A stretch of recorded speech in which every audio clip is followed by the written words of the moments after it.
Captaincy পেয়ে এই দলকে বদলে দিচ্ছেন লিটন দাস। টি-20তে এমন পরিবর্তন দেখা গিয়েছিল সর্বশেষ সাকিবের ক্যাপ্টেন্সিতে। শ্রীলঙ্কার মাটিতে 2 জয় সিরিজ অর্জন ছিল দেশের ক্রিকেটে পুরনো হাই ফিরিয়ে দেওয়া।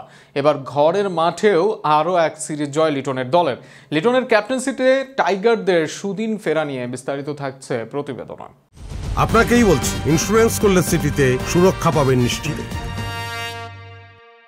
লিটন দাস যেদিন টিকে যান সেদিন যেমন ব্যাট হাতে নিখুঁত, নেতৃত্বেও তেমনি শানিত।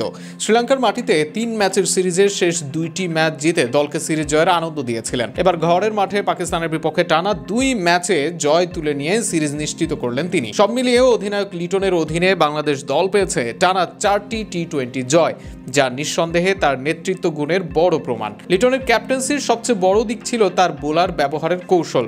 শ্রীলঙ্কার বিপক্ষেও তার বোলিং চেঞ্জ ছিল কার্যকর, কিন্তু পাকিস্তানের বিপক্ষে তা যেন আরো নিখুঁত হয়ে ওঠে। মুস্তাফিজুর রহমানকে তার স্বভাব সিদ্ধ বোলিং করার স্বাধীনতা দিয়েছেন লিটন। সেই সঙ্গে সাজিয়েছেন এমন এক ফিল্ডিং সেটআপ যা ব্যাটসম্যানদের উপর চাপ বাড়িয়েছে প্রতিটি বলেই।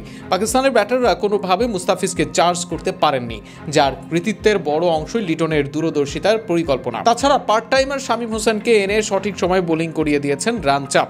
অনেক অধিনায়কই যেখানে এই জায়গায় ভুল করে বসেন, লিটন ঠিক সময়ে সিদ্ধান্ত নিয়েছেন। প্রতিটি বোলারকে নিজের জায়গা থেকে সেরা খেলাটা তুলে ধরতে সাহায্য করেছেন। শরীফুলের দারুণ শুরু তারই প্রমাণ। মাঠের ফিল্ডিংয়ে তার তীক্ষ্ণ নজর, ব্যাটসম্যানের ধরন বুঝে ফিল্ডার পজিশন পরিবর্তন আর বোলিং চেঞ্জের সঠিক হিসেব, সবকিছু মিলিয়ে তার অধিনায়কত্ব ছিল টপ ক্লাস। তবে ক্রিকেট এমন এক খেলা যেখানে শুধুমাত্র ভালো নেতৃত্ব দিয়েই সবকিছু জয় করা যায় না। দলের অন্যান্য সদস্যদের পারফরমেন্সও সেখানে বড় ভূমিকা রাখে। তবুও যেভাবে লিটন দেশ বিদেশে একই ধারায় বোলারদের কাজে লাগিয়ে ম্যাচ বের করে আনছেন, তাতে তার অধিনায়কত্ব ভবিষ্যতের জন্য বড় আশার আলো হয়ে উঠছে তা বলাই যায়। কেননা ক্রিকেট থেকে মুখ ফেরানো দর্শকরা চোখ তুলে তাকিয়েছে লিটন অধিনায়ক হিসেবে সফলতা এনে দেওয়ার পরেই।